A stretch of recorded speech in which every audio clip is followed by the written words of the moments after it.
Hello everyone. You are on the channel It's Funny to Tears. Today I've got a story for you that is so absurd, so unbelievably cringy, it'll make you question everything you thought you knew about school life. This isn't just any story. This is the epic tale of the mistaken identity at school. So grab your popcorn, get comfortable, and prepare to laugh because this one is a doozy. It all started on a deceptively normal Tuesday morning. The sun was shining. Birds were chirping, and I was, as usual, running about 5 minutes late. I burst through the doors of Northwood High, panting, and skidded into my first period class, advanced chemistry with the legendary Mr. Harrison. Mr. Harrison was a man who took chemistry and punctuality very seriously. He had a stare that could curdle milk and a voice that boomed with the authority of 1,000 disappointed fathers. As I slid into my seat trying to be as inconspicuous as possible, he stopped mid-sentence, his eyes locking onto me. "Mr. Anderson," he boomed. "Glad you could finally join us. Perhaps you'd care to explain the principles of stoichiometry to the class since you're so refreshed from your extra beauty sleep?" The whole class snickered. Classic Mr. Harrison. But that wasn't the weird part. The weird part was the name. Anderson. My name is Carter. Alex Carter.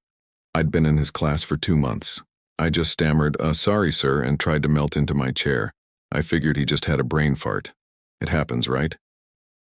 But then it happened again in my next class, English, with Ms. Albright. She was handing back essays. "Great work on your analysis of The Great Gatsby, Leo," she said, placing a paper on my desk. I looked down. The name Leo Anderson was scrawled at the top in red ink, next to a big, beautiful A-. I was so stunned I didn't even correct her. I just took the A-, free grade, right? What could possibly go wrong? At lunch, my best friend Maya sat down across from me. "Hey, Leo," she said, completely deadpan before bursting into laughter. "Okay, what's going on? First Mr. Harrison, then Ms. Albright. Who is this Leo Anderson, and why does everyone think you're him?" I just shrugged, completely bewildered. "I have no idea," I said. "But honestly, I'm kind of rolling with it. I got an A- on an essay I never wrote." Maya shook her head, still giggling.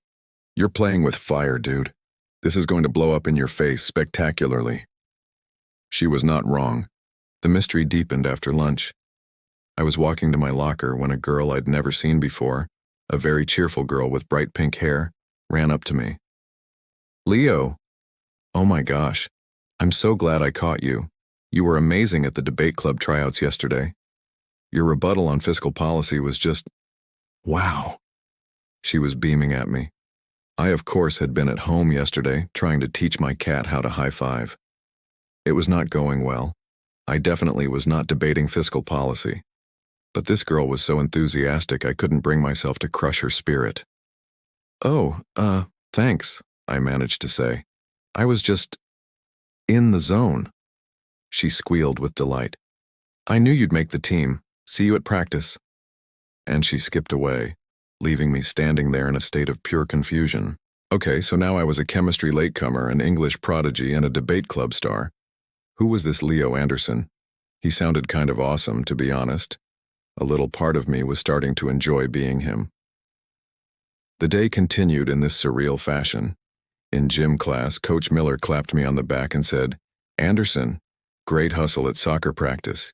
You're a natural on defense." I play video games, not soccer. The most athletic thing I do is run for the bus. By the end of the day, I had a full-blown identity crisis. I wasn't Alex Carter anymore.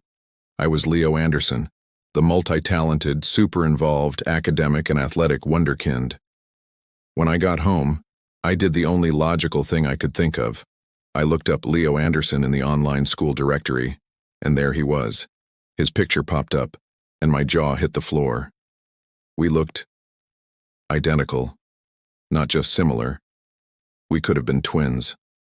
Same messy brown hair, same goofy grin, same mole right next to our left eye. It was uncanny. We were doppelgangers. Suddenly it all made sense. There was another me walking the halls of Northwood High, but the directory also listed his status. Transferred, effective last Friday. He was gone. He had transferred out, but his ghost, his reputation, was still haunting the school. And I, Alex Carter, the guy whose main hobbies were napping and procrastinating, had accidentally stepped into his very, very large shoes. The next morning, I decided to just embrace it. What's the worst that could happen? So I walked into school with a new swagger. My swagger. Or, well, Leo's swagger. The first test of my new identity came quickly. The girl with the pink hair, whose name I learned was Chloe, found me by my locker. "Leo, ready for debate practice after school? We're going head-to-head on environmental regulations." My blood ran cold. Environmental regulations? I thought recycling was just sorting my trash. I panicked. "Oh, hey, Chloe. Actually, I'm feeling a little under the weather. Sore throat. All that debating, you know." I gave a pathetic little cough. She looked concerned. "Oh no, you should rest your voice. The team needs you. Just study the briefing notes, okay?" She handed me a stack of papers thick enough to be a novel. I smiled weakly and accepted my homework. Later that day, the real chaos began. I was walking past the gym when the soccer coach, Coach Miller, spotted me. "Anderson, get in here. We're running drills." Before I could protest, he threw a jersey at me. I had never played a real game of soccer in my life. I spent the next hour trying desperately not to fall over my own feet. I somehow managed to block a shot with my face. Everyone cheered. Coach Miller slapped me on the back. "That's using your head, Anderson. Literally. Great work." I stumbled off the field with a new appreciation for professional athletes and a possible concussion. The highlight, or perhaps the lowlight, of my week as Leo came on Friday. It was the day of the advanced chemistry pop quiz. Mr. Harrison handed out the papers with a grim smile. I looked at the questions. They were about covalent bonds and molecular geometry. It might as well have been written in ancient hieroglyphics. I, Alex Carter, was a solid C- student in chemistry. But Leo Anderson? He was an A+ student. I could feel the eyes of my classmates on me, expecting greatness. I took a deep breath, channeled my inner Leo, and started writing down the most scientific-sounding nonsense I could think of. I drew some diagrams. I used words like thermodynamics and quantum entanglement. Completely out of context, I was sure I was doomed. The next Monday, Mr. Harrison handed back the quizzes. He walked down the aisle and placed my paper face down on my desk. I braced for impact. I could feel the heat of a giant red F burning through the paper. When he'd passed, I slowly, fearfully, turned it over. And there, in red ink, was a B+. A B+. At the top, a note from Mr. Harrison read, "Anderson, your theoretical approach is unconventional, but some of your conclusions, while unorthodox, are quite insightful. See me after class." Insightful? My random gibberish was insightful? I had accidentally stumbled into some kind of abstract chemistry genius.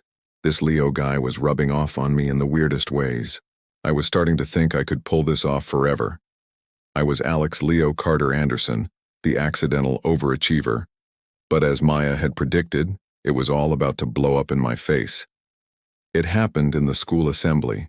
The principal, Mrs. Davison, was on stage making announcements. "And finally," she said, "we have a special student to recognize. This young man transferred here just a week ago, and in that short time, his teachers have been singing his praises. He's a credit to our school. Would you please give a warm Northwood welcome to our new student, Leo Anderson?" My heart stopped. The entire auditorium turned to look at me. Chloe from the debate club was cheering. Coach Miller was giving me a thumbs up, and then, from the side of the stage, another kid walked out. A kid with messy brown hair, a goofy grin, and a mole right next to his left eye. It was me, the real Leo Anderson. He hadn't transferred out. His paperwork had just been delayed. He was a new student. My doppelganger. He walked onto the stage looking just as confused as I felt. He looked out at the crowd, saw me, and his eyes went wide. The principal, Mrs. Davison, looked from him to me, then back to him. A wave of murmurs rippled through the auditorium. I could feel hundreds of pairs of eyes on me. My face turned a shade of red I didn't know was possible. I wanted the floor to swallow me whole. The jig was up. The principal, bless her heart, handled it with surprising grace. After a moment of stunned silence, she chuckled into the microphone. "Well," she said, "it seems we have a case of mistaken identity, or perhaps a long-lost twin. Could the other, Leo Anderson, please stand up?"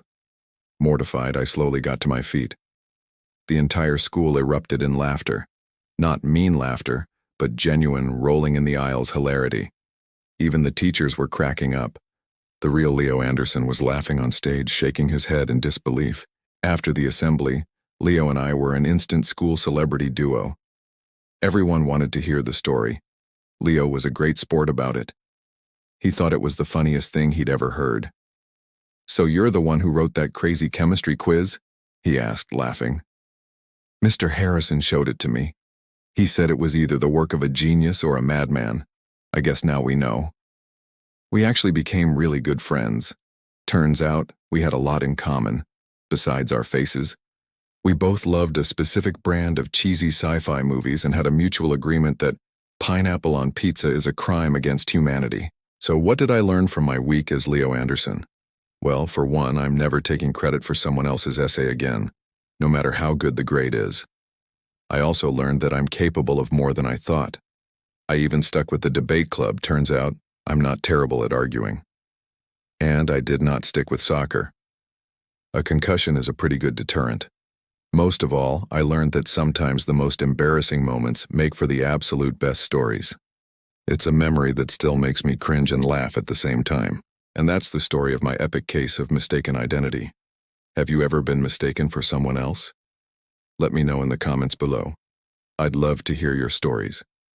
If you enjoyed this trip down my memory lane of ultimate embarrassment, please give this video a thumbs up and don't forget to subscribe to It's Funny to Tears for more stories that are, well, funny to tears. Thanks for watching, and I'll see you in the next video. Bye.